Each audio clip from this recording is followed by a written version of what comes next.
Building Resiliency Through Education, Training, and Ambassadors. And Rachel asked us to put this workshop together because of the important work we're doing in public safety. And I think it's a good model for other sectors as well. We have two of the best ambassadors in the business here with us today, and I'll introduce them in a minute. I am Jeff Goltz. I'm the Executive Dean of the School of Public Safety at Valencia College. And if you were in the opening session this morning, I was able to talk about the history of the CRC, the work at the college through the Peace and Justice Institute.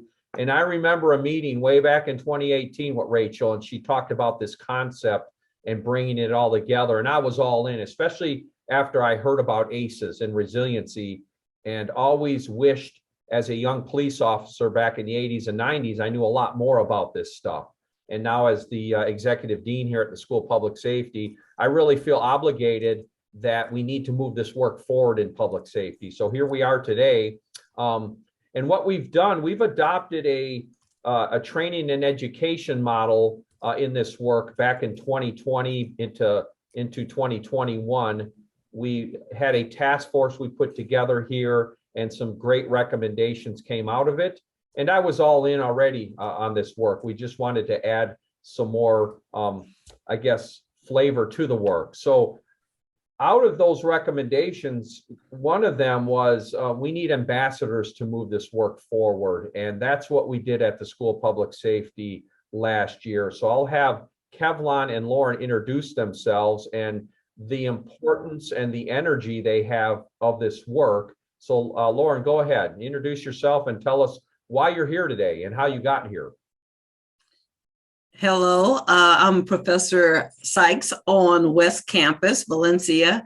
I teach criminal justice, and Kevlon and I were both a part of a task force back, I want to say was it 2020? Yeah, fall of 2020. Yeah, 2020. And we were looking at how to build a relationship back in the community with law enforcement. And one of the things that came out of this whole experience was how do we communicate? How do we communicate out there? And ACEs and the RIGHT program, which we're going to discuss in a few, they kind of married each other. So both Kevlon and I went to these two trainings to become certified to train the trainers, and it's been a wonderful experience. And I'll let Kevlon go into introducing himself and what it means to him. Thank you, Jeff. Thank you, Lauren. Good morning, everyone. Yes, my name is Kevlon Kirkpatrick. I worked for the Orlando Police Department for 23 years and 8 months. I retired February 1st of 2001. My last 13 years, I was in the community involvement section. Prior to that, I was a school resource officer. And prior to that, I worked in the Paramount area and patrol. And I would say around 2010, I was asked to go to a class pertaining to trauma put on by the Orange County Sheriff's Office. And within seconds of being in that class, I realized that this was probably the most important class I had ever taken in my life, let alone my career. And it dealt with the states of basically it dealt with, fight or flight with children, and how everyone we come in contact with is usually in a state of trauma or toxic stress, and the importance of understanding we can't be dysregulated and deal with someone that's dysregulated and have something good come from that. So then my relationship with Dr. Goltz, I met him when I was in the academy. We developed into a great friendship. And then he had asked me to go to a class specifically about ACEs, and I went. And then he asked me to join the task force for the School of Public Safety, and I went. And he asked me to join up with Mrs. Wonderful Lauren and become an ambassador. And I did it wholeheartedly. And this work is my passion. This work, helping people. I'm in love with humanity. I want people to do and be as well as they can. And I'm intentional about the work and my passion. So this is one of the ways I can be intentional, if you will. Yeah, and they've been wonderful here at School Public Safety. So what we're going to do is dive into their work. And please, at any time, come off of your mute and ask questions or comment. It's a small group here, so it's really just a discussion this morning for an hour. We do have a short video we'll get into, and I'll let Lauren and Kevlon really drive this workshop. So I'm going to go into the first slide, and Lauren, this is yours. So talk about your work, what this means, and you all just feed off of each other, and I'll click through the slides as needed. Just tell me when to click. Okay, so back in June of 2021, both Kevlon and I were invited to go to this training called the RIGHT training, Racial Intelligence Training and Engagement. So I know both Kevlon and I walking in there, we're like, okay, this is going to have something to do with, understanding your racial biases. And within probably the first 15 minutes of the class, we realized that no, it really has to do with us looking at our own emotions. So the mirror was turned at us, and we had to now look at ourselves. So the first thing they did was they put this formula up there: EI plus SI equals RI. And what that meant is knowing your emotional intelligence combined with social intelligence, which is the interaction in the community, unlocks your racial intelligence and shows the value of what you can give to the community if you just approach them emotionally well. Go ahead. Before I get to the emotional ladder, if Kevlon, if you would just, when we first walked in, they shared with us a poem. Could you read that poem out loud? Yes. The Beginning of a New Day by Hartzell Wilson. This is the beginning of a new day. God has given me this day to use as I will. I can waste it or use it for good. What I do today is very important because I am exchanging a day of my life for it.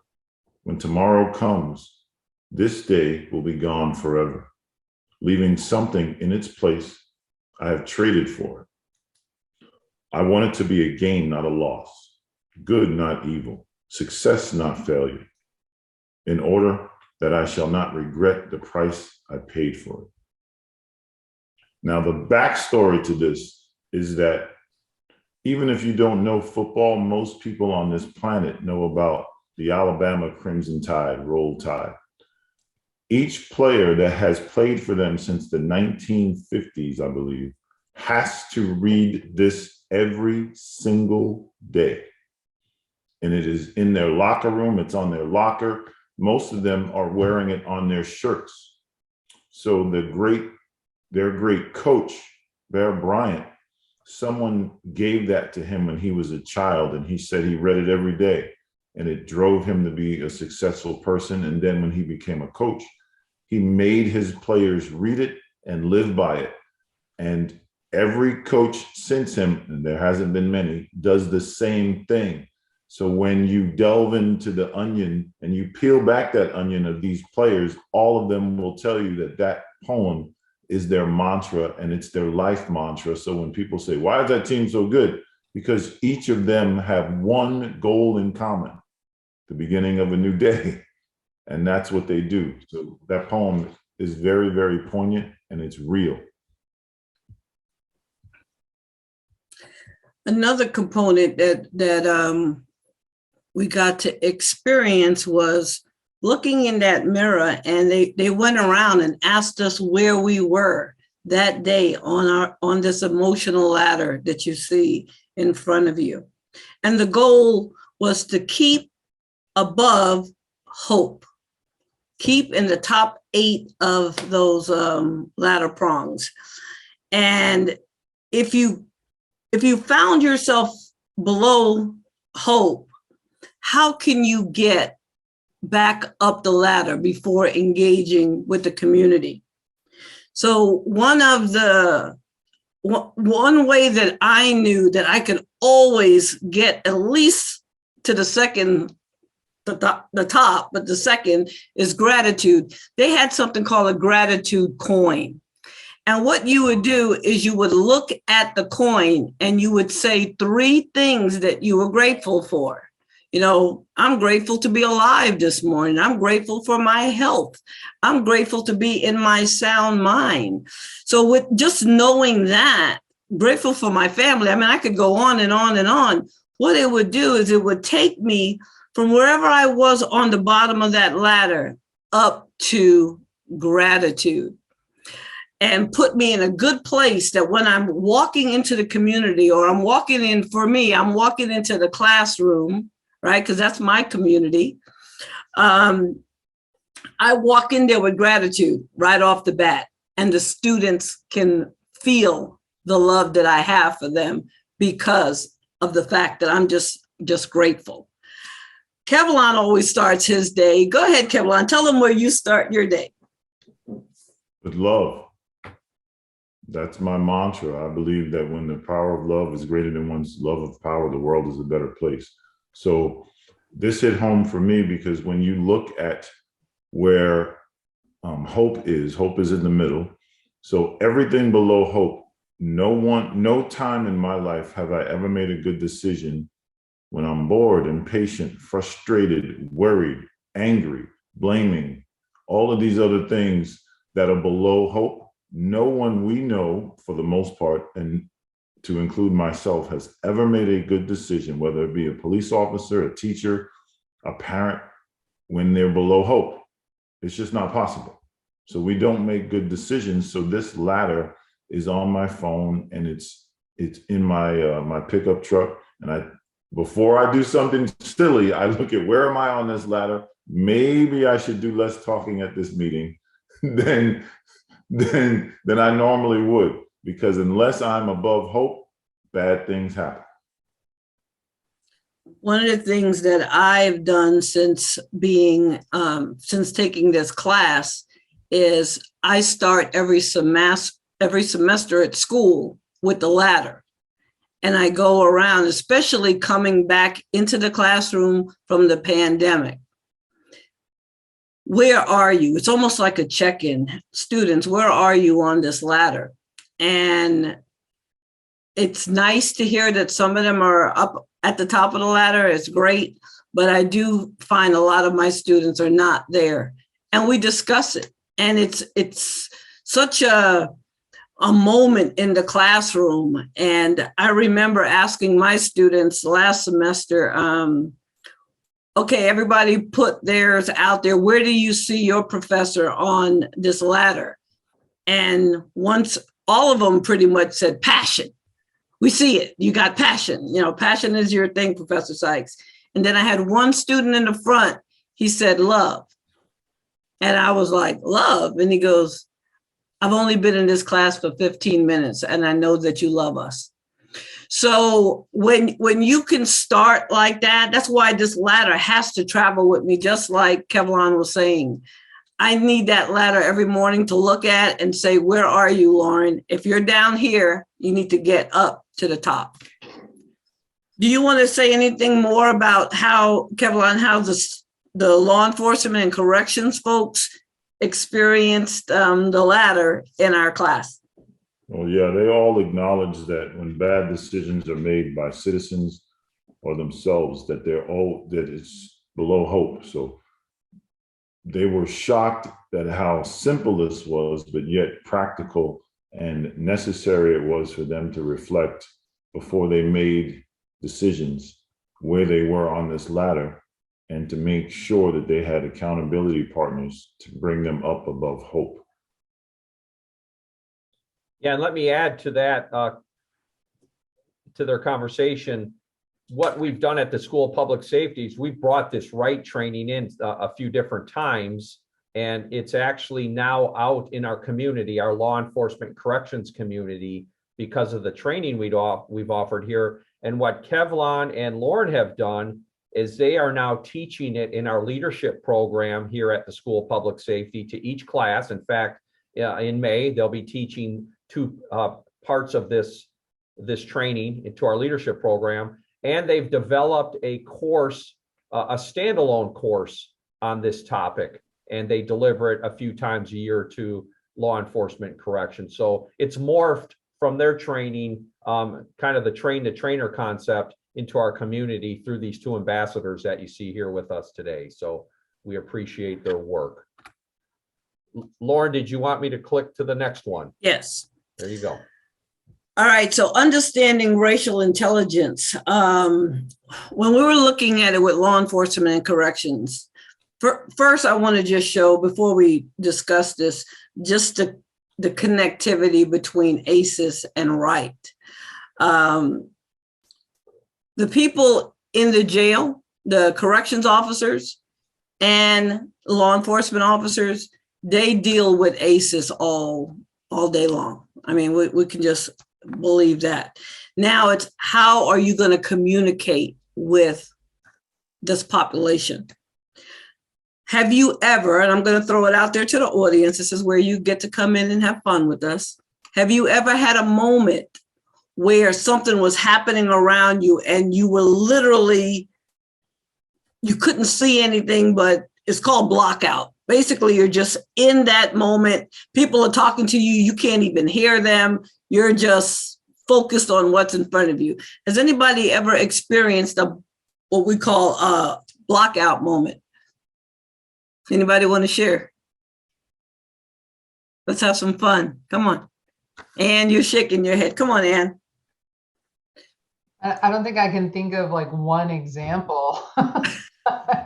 I know that strangely, because as an attorney, we just came from the compassion fatigue secondary traumatic stress. And, that's really front and center for our prosecutors and public defenders and judges. I think we spend most of our time, honestly, in blockout or close to it, because you have people arguing all the time. You have people who are accused of crimes, trying to be heard, and they're acting under the influence of ACEs. And you have the attorneys themselves. You have the law enforcement who are our witnesses, who are also dealing with what's coming up for themselves. And I've stood, and I started as a prosecutor in Miami. And I just remember standing at the podium. We used to stand shoulder to shoulder with the defendants and their attorneys and police officers, and it was chaos and people yelling and screaming and not being nice and trying to make their point. And and just the stress, the constant stress of trying to navigate that and, try to do justice, try to do what's right, try to protect all people in the system, the accused as well as the law enforcement personnel who are trying to do their job. So yeah, I know I had very little racial intelligence when I started, and I didn't really start learning about it till I went back and got my master's in clinical mental health counseling. Thank you, Ann, for sharing. Kevlon? And thank you for sharing that. My question is, only because I think it's important for us to hear it. How did that make you feel, and was that productive? Yeah, it made me feel constantly. That's why that secondary traumatic stress it's synonymous with PTSD, and we just don't think of it that way because it's more attenuated. But it was just always being in a toxic stress state. So it always made me feel anxious in the way everybody has different coping mechanisms, but a lot of type A personalities, the coping mechanism is anger, because anger is a defense mechanism. So when you feel afraid or when you feel hurt, a lot of people resort to anger as a defense mechanism. And so when you start thinking of that in terms of ACEs and rights and law enforcement, and you wonder, why is everybody so angry? Why is everybody yelling? It's so important to have that emotional intelligence to be able to say, they're not really angry, they're afraid, they're hurt, they're unseen, they're unknown, and they want to be known.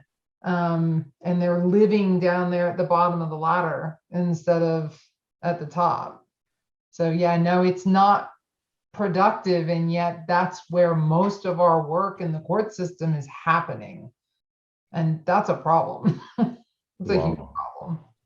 Thank you so much for that. I just listening to you talk, I reflect back on my days as an SRO, and that was the most, I can tell you, inspiring and draining work I've ever done, because it was complete chaos 5 days a week. And if there was a fight on a school campus, it was utter madness, because people, especially adults that were not used to that, would completely lose it. And although you were scared, because I'm not worried about the two people fighting, because I know what they're doing. I'm worrying about the people that are watching them fight, that will stab me as I'm going to break up the fight, or that will use this fight as a distraction to steal a car or to hurt someone else that wasn't in the fight. So I learned not to run to a school fight. I walked to a school fight, and I paid attention to students that if there was a weapon involved, the students would not watch the fight, they would run. If there was not a weapon involved, the students would stay and watch the fight. But I would not have learned that had I been dysregulated, right? And I learned that from a student that told me, you need to stop running to the fight because you didn't see that guy, whatever his name was, that was watching the fight that had a gun on him. And I was like, what? And then I went back to the video and I saw that this student was right. And I learned something from a 13-year-old boy that now is a police officer, because he became my student assistant, because I was brave enough to listen to that person and walk to the fight, even though I remember the principal yelling at me, how come you're not running? I'll explain later. And when I explained it to him, then we had all of these adults walking to the fight, and kids felt safe because they felt like we were in control just by our body movements. So yes, thank you. Thank you. So going back to the racial intelligence stoplight that you see in front of you, we were taught the stop. The red means stop, and that is your emotional intelligence. Stop. See where you are. You know, be aware of your emotions, right? And how you're going to control it in that situation, and how you're going to present yourself. And again, with law enforcement, you have to do it within a ethical and with integrity, right? Because everybody's looking at you to be at another level. The yellow light is think. Think about what you're going to do. This is the social intelligence part. This is where you look at the situation and you kind of evaluate, how am I going to approach this situation? How am I going to speak? What's my communication with the community? And which tools do I have in my toolbox to deal with the conflict or the situation that's in front of me? And then after looking at all of that, there's your green light to go. You've looked at it. Again, we're talking about something that's going to take seconds. We're not talking about we're going to sit there and go, well, let me think about what I'm going to do with this situation, because in that case, something could happen serious. It's a very boom, boom, boom, but it happens. And that's when you've done it right. Get it right? The right. Yep. Come on. Okay, come on. All right. Go ahead, Jeff. Well, let me add to this as well, and why this is important for our community at the School of Public Safety. How many law enforcement officers do you think Valencia College serves in Orange and Osceola County? Just throw a number out there. Anybody? 3,700. There's 3,700 law enforcement officers in Orange and Osceola County. There's 1,900 corrections officers, and there's 2,900 firefighters. So that's our intended audience for this training. It's very important that we keep those big numbers in mind, because we would like to touch every single first responder, fire, law enforcement, and corrections with this training. On an annual basis, 4,600 students come to Valencia College for training across all our public safety programs. So we have a broad audience, a big audience that needs to hear this message. And Lauren and Kevlon, this is part of our audience right here I just talked about, isn't it? Let me tell you, this was Kevlon and our first class, right, Kevlon? Yes.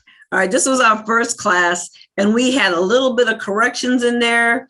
We had law enforcement agencies from all over. Winter Garden was there, Altamont. We had different counties there. And this group, we had to just take a picture of them because you could tell that they just had a heart for public safety. Am I right, Kevlon? This group just basically, oh my gosh. And what we do with them is we show them all of these tools, and then they have to do a presentation on what the ladder or the poem or the stoplight means to them.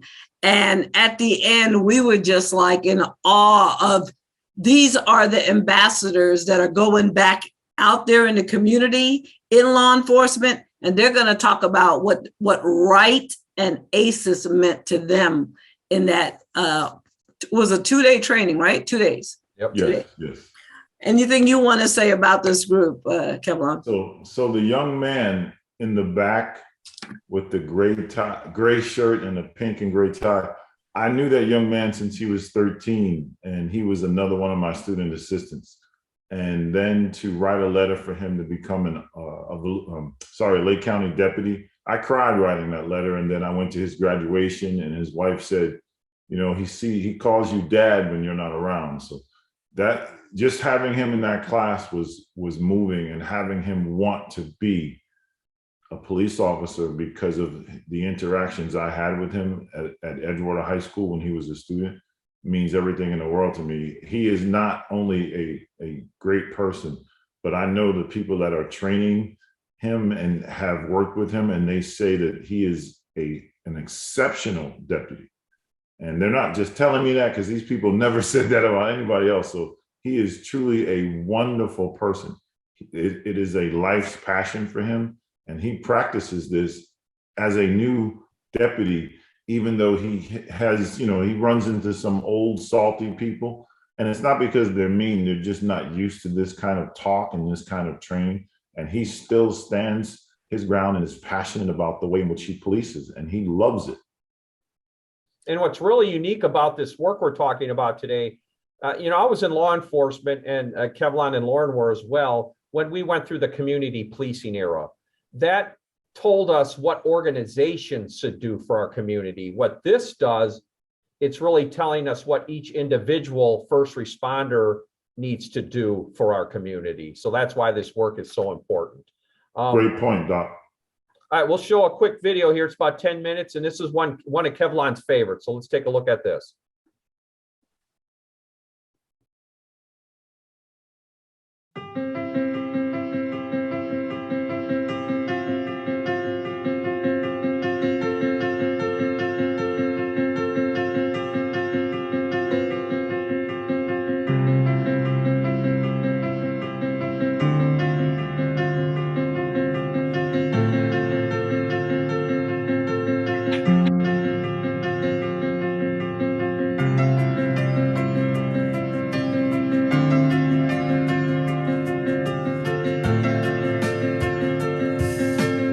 DJ Baptiste, and I was born in Lacombe, Louisiana. I was raised by my grandmother. I was born to a 14-year-old mom and a 16-year-old dad, so they were young. They really weren't able to make too many decisions. I was very defiant, though. I hated it. I loved to get in trouble because getting in trouble got your attention. That was the type of student where I loved attention, and I did whatever it took to get attention. I was the leader of a gang, and let me tell you why, because in a gang, we got a sense of security and a sense of belonging. We feel like these my homies, they gonna take care of me, they got me, no matter what. So that give us that sense of belonging. Fight. That was our only option. We had a disagreement, we fought. Whether we playing basketball, playing hide and go seek, it didn't matter. If it's a disagreement, we fight. So I was raised like that, and that was instilled in my head. It wasn't no other option. You fight, you fight, you fight. You have to be violent. And I'm gonna tell you, we like to fight in school because we know we had a crowd, so we continue to get kicked out of school. We jump people. I mean, just so much violence. I never was a second thought. When it came to my head, that's what I did. If I wanted to fight, boom, I'm fighting. If you're close enough where I can put my hands on you, I'm hitting you in your mouth. That's just how I was. I did go to juvenile twice. Me and my homeboys was riding one time. We got pulled over by the police. The police found some pistols in the trunk, pistols up under the seat.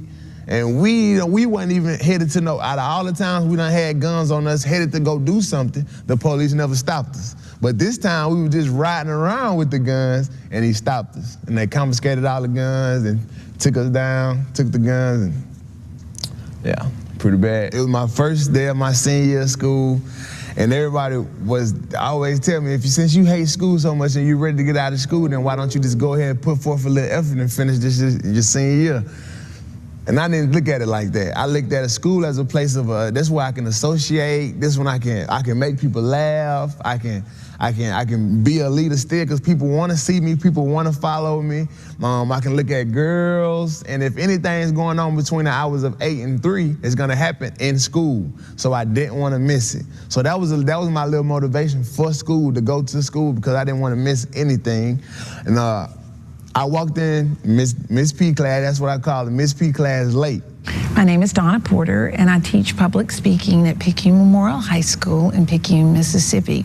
I sat back and thought about it. When you late to something, everybody looks at you. And all of a sudden the door flings open and this huge student that I've never seen in my life walks in and says, "What's up?" And she looked.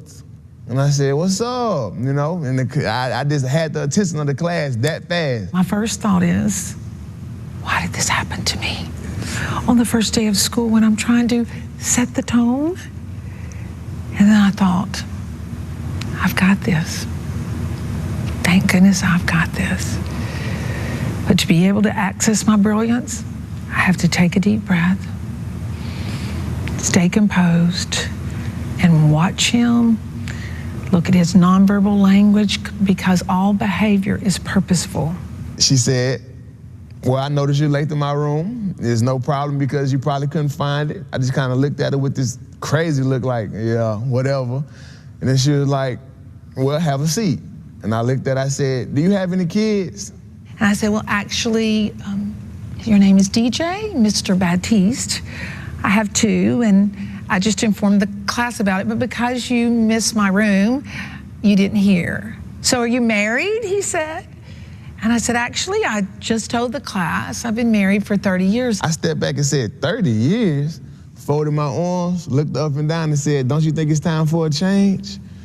Now, at that point in time right there, I expected her to get red in the face, lose her composure, run to her desk, get a referral, write me up and send me out. I was ready for that. That's what I expected. And now that I've learned, the brain seeks patterns. So that was the pattern that my brain was seeking. You be disrespectful, you get sent out of class, but you get the attention that you want. She didn't do that. She looked at me, she smiled and said, "Do you go to the doctor when you're well?" And he looked at me very funny. He said, "No, you go when you're sick." I said, "Do you come to school when you know everything?" He said, "I guess not. I guess you come supposedly to learn." I said, "Well, you've got a lot to learn and I can't wait to teach you." And then I left him with that feeling of angst. And then I said, "You know what I noticed more importantly about you? You have charisma." Charisma? She was like, "Do you know what that means?" I said, "I'm cute." And everybody in the class laughed. And she was like, something like that. She was like, "But you just know how to work a room, And I said, I was just listening to her. She was like, she threw me off because she started talking good about me after I wanted her to get into a power struggle with me. That's what I wanted. And I said, "So I've been thinking in the last few seconds, I give jobs to my students in high school. Do you know anything about jobs in school?" He said, "Oh yeah, in kindergarten, I was the line leader." I said, "We don't have a line leader in high school, but we have appropriate jobs. And I usually take a week or so to figure out what job would best fit what student." I do a multiple intelligence survey, and we tell a little bit about ourselves. But you know what, DJ? I don't need to do all that with you, because you're innately designed to be a greeter. He's like, a greeter? What's that?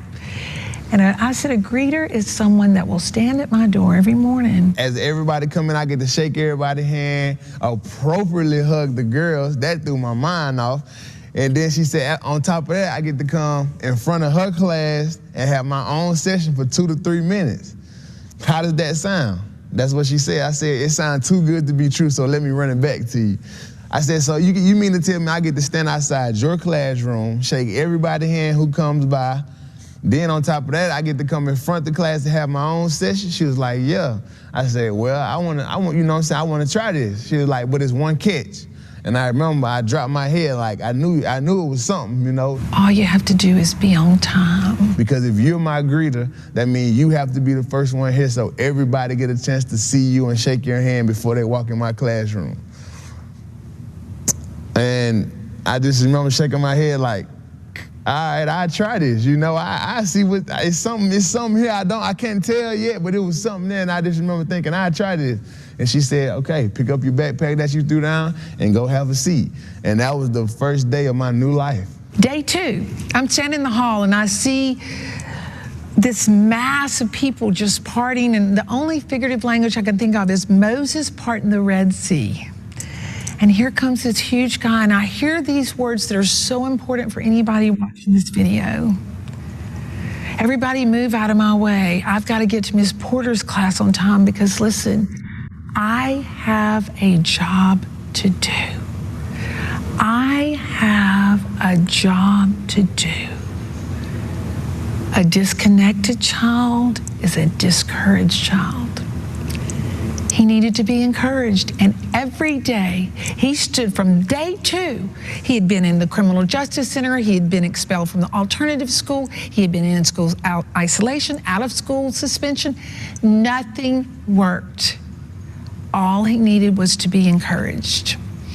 And he became my greeter. We usually have jobs just every 9 weeks, but by a unanimous vote of the class, he became the year-long greeter because they felt nobody could do the job as well as DJ. I feel like the experiences that I went through in my life was meant to happen so I can come back and help kids, help teachers understand. I feel like I have a gift that I need to share, a testimony that I would like to share, and I know I can help kids along with teachers. Oftentimes, teachers get into it with students. They have problems with students because they don't have the skills. And I feel like anytime I can help a teacher get the skills, she has a chance to save a life. And I often tell teachers, I want you to have the same success story that Ms. Porter had. I want you to have that student that you walk down the aisle with to that graduation. I want you to have that student that say he owes his life to you. And the only reason she has that is because she had the skills of conscious discipline. So anything that's dealing with conscious discipline, I'm all for.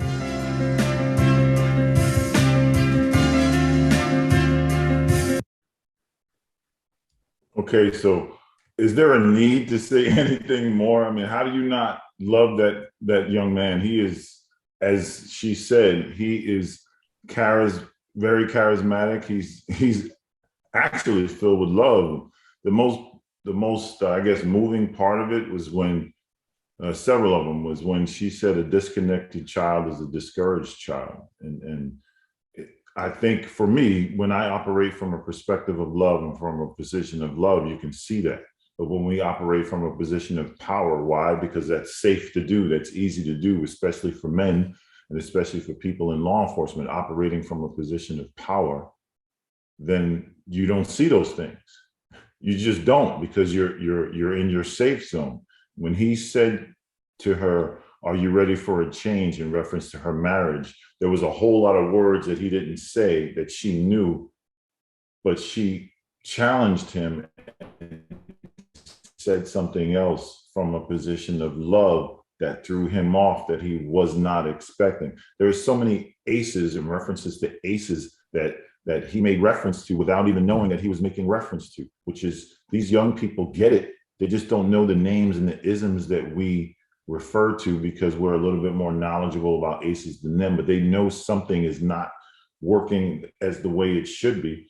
Dr. Nadine Burke-Harris says that the natural antidote for toxic stress is to have a well-regulated caregiver that can buffer the stress response.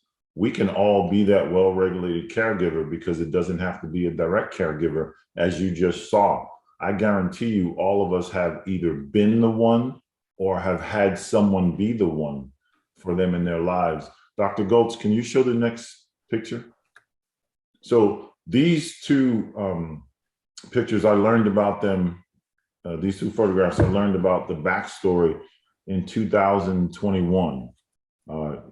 One before, the one on the bottom before I retired, and then the one on the bottom after I retired. And the reason why this is important for me is because a police officer was the one for me in 1971.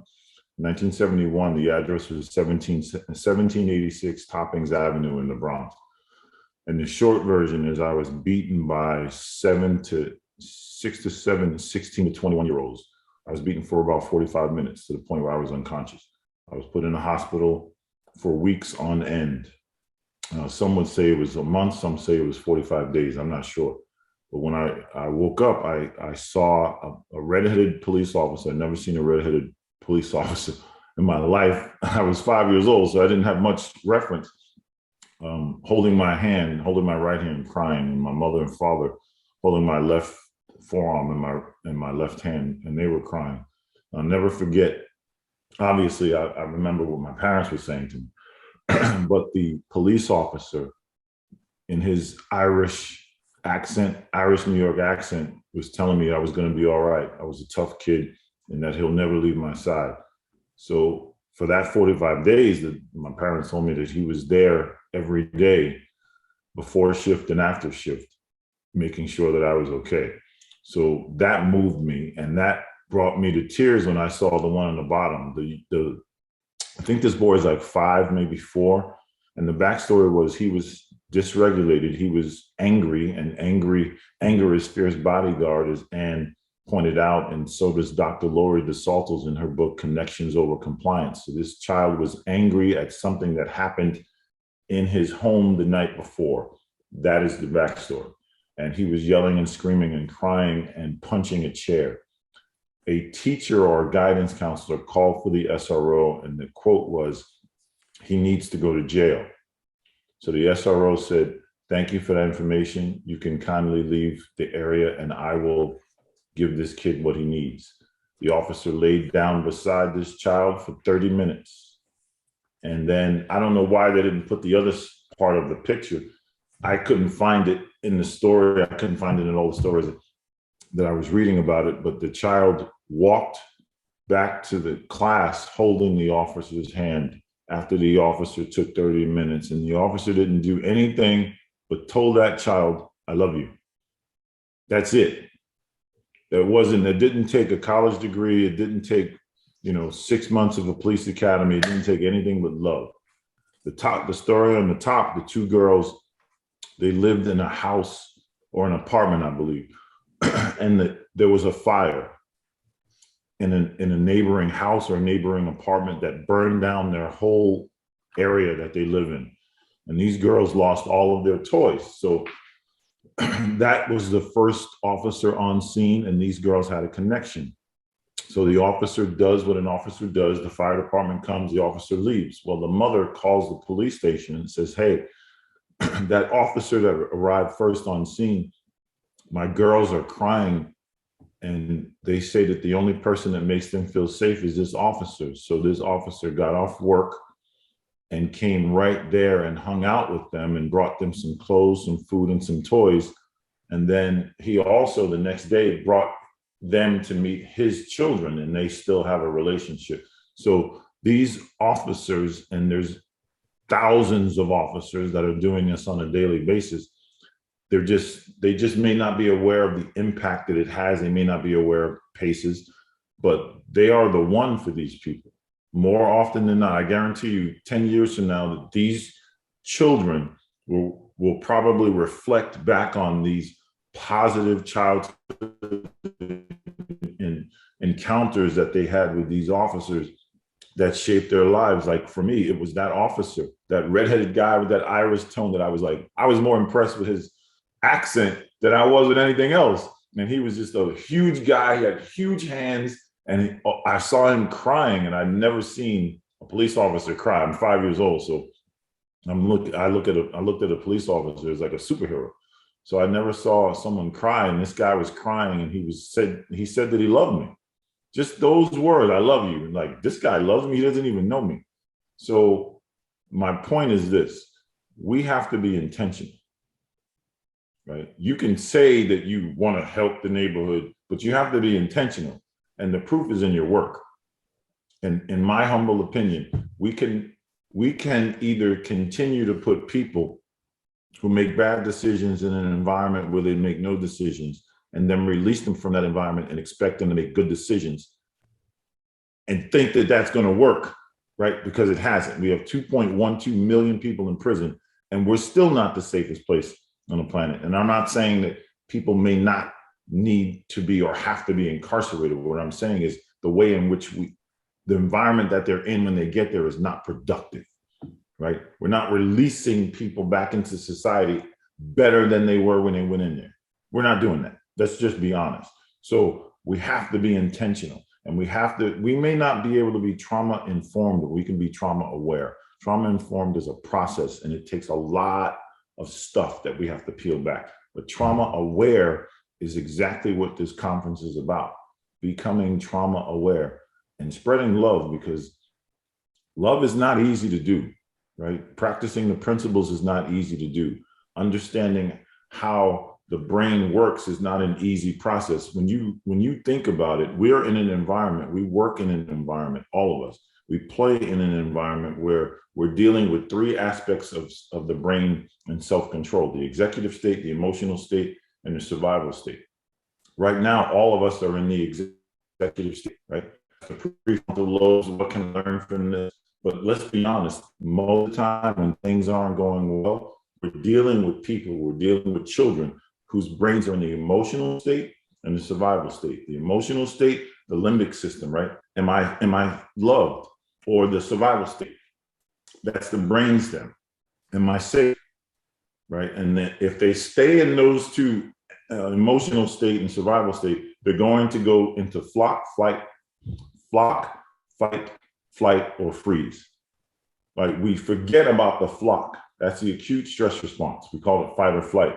But the true, when you stretch it out, it's flock. When we see something, hear something that's traumatizing to us or causes us fear, we look around for acknowledgement. Did I just hear that?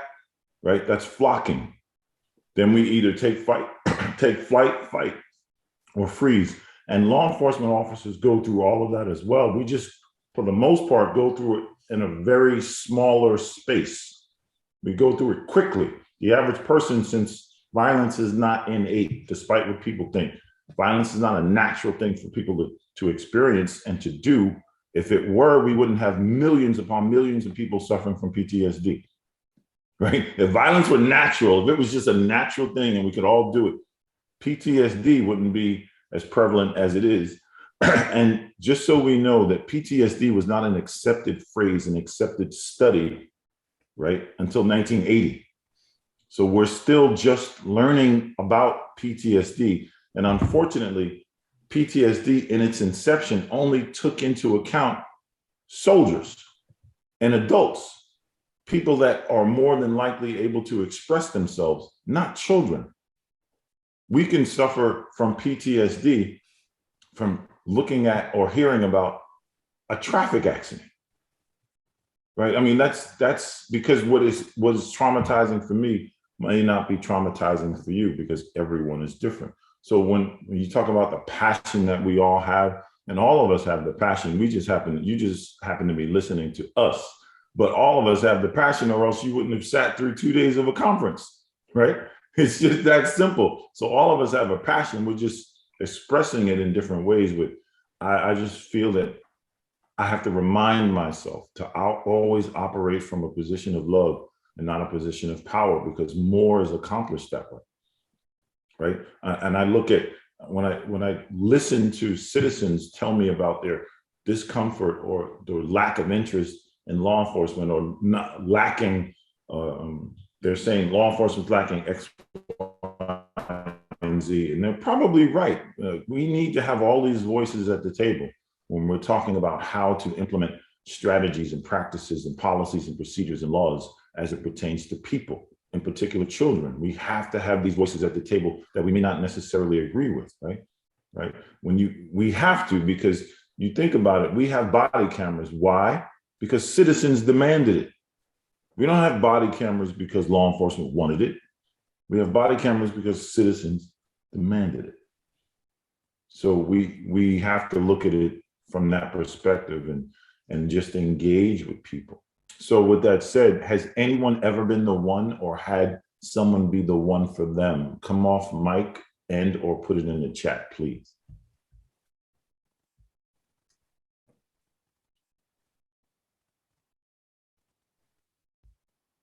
As you're thinking about that, Kevlon, thank you for the wonderful dialogue. I go back to what's on the screen here. You probably see a one-page graphic with some text around it. Way back in 2018-19, when we decided to dive into this work, I wanted to come up with a one-page kind of summary of what this all means for public safety first responders. So it starts with a little discussion of what ACEs is. It talks about how do you get ACEs, physical abuse, sexual abuse, emotional abuse, and all those horrific things that happen to children. And then that graphic in the middle with the 4 circles really explains it all for us. Adverse childhood experiences lead to disrupted neurodevelopment, which leads to social, emotional, cognitive impairment, which at the end of the day leads to law enforcement intervention. There could be anger, violence, acting out, disrespect, criminality, victimization, drug addiction, alcohol addiction, and that could go on and on. Under that, we don't know what the exact statistics are when it comes to the impact on public safety, but there's a significant one. Like Kevlon opened, law enforcement first responders are neck deep in ACEs every day. Out in the community and actually internally as well, we're dealing with it. So the next paragraph talks about resilience. What is that? And our response should be to diffuse, de-escalate, tactical communication with sensitivity. We should be more empathetic. That's what this is all about. And at the bottom there, I highlight the goals that we need to consume more adverse childhood experiences, information, and education for a deeper understanding of this human condition, really this phenomenon.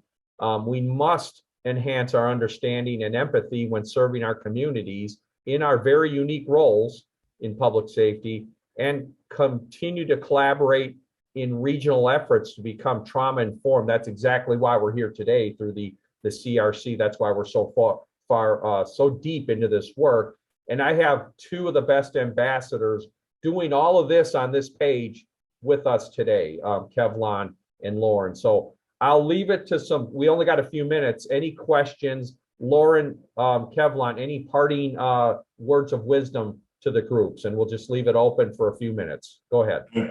Thank you, Jeff. Real quick, Lauren and I, when we do these presentations and workshops for law enforcement and support staff, we started to calculate and quantify the ACEs results from them taking the test. So far, 17% of the people, 17.3% of the people that have law enforcement staff, score of 1 to 3, 44.4, and a score of 4 to 10, 38.3 of the law enforcement personnel and staff that have taken our workshops have admitted to and shared with us that.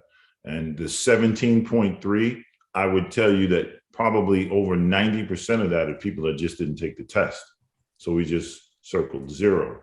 And that's okay too, we get it. Some of this is very personal and can be quite chilling, if you will, to peel back your onion in front of a bunch of strangers, or just to peel back your onion at all. And we get that. And we afford them that space to not be able to not participate, if you will. Does anybody else like to share? Maybe even share, Anne, y'all have to go into the chat and look at Anne's story. Does anybody else have a testimony? I I know that I do as a professor in the classroom. I see ACEs all day long, and because of the training that Kevlon and I went through, I recognize it immediately. You know, even in our own families, you can see the ACEs around. It's everywhere. And once you, what they say, knowledge is power. Once you finally recognize what ACEs is, you can't help but come at the community with a compassionate heart. Because now what you're doing is you're asking, you know, what happened? What happened to you, you know? And it kind of explains, you know, I even look at why do people run? And Kevlon said, you know, about, you know, fight or flight or freeze. Maybe that person that's running away is running because of something that impacted them in the past. They're not even in whatever is happening right now. They're running to survive. They're in that stress mode. So once you understand it, you get it. So I am just so blessed to be in this space to make an impact like this, and I plan to pay it forward all the way. When you take the ACEs survey, you see, oh wow, I was shocked I had some ACEs. I was like, whoa. But what we did find out, and Kevlon, you can tap into this, is people in law enforcement and corrections, they do have ACEs. And they have ACEs because they genuinely want to make a difference. They went through something in life and they want to have that impact giving back. So I'm just among everybody else that's got ACEs. You know, I'm like, yay, I'm out there trying to make that difference as well. Yes, thank you. Couple more minutes. Go ahead, Kevlon. Yes, sorry about that. My ACE scores are 2, and several of the attendees in our workshops have had 9 to 10s, like numerous, and we start off the workshops with three statements. We remind people that we don't live in the past lives within us.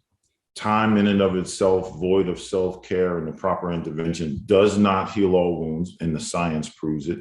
And it's okay to not be okay. In fact, it's quite normal not to be okay, because you, for the most part, working in law enforcement, teaching, education, the criminal justice system, wherever area you work, you had to have been exposed to trauma directly or indirectly. And just by the nature of trauma, you can't be okay.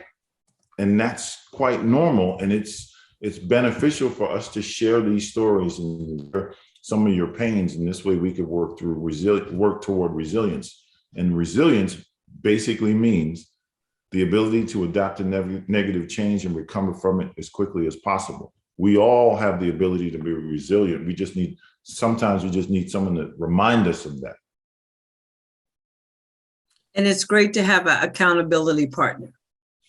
When we went through the training, we signed each other's book that we would be each other's accountability partner. So when I slide down the ladder, I gotta call up my partner over there and go, hey, Kevlon, I need you to, you know, tell me something and get me up the ladder. So we do that. So that's one of the other cool things. Find an accountability partner. It's an amazing thing to have that person that you know is always going to answer that call and be there for you. All right, those are our final words. We're right at 12:30. I hope you enjoyed the hour with us. I get to work with these amazing ambassadors every day, so I'm very blessed to do that. Thank you all for coming. Thank you, Lauren and Kevlon, for sharing such great wisdom and information today. Enjoy the rest of the conference and the rest of the day. Thank you. Thank you.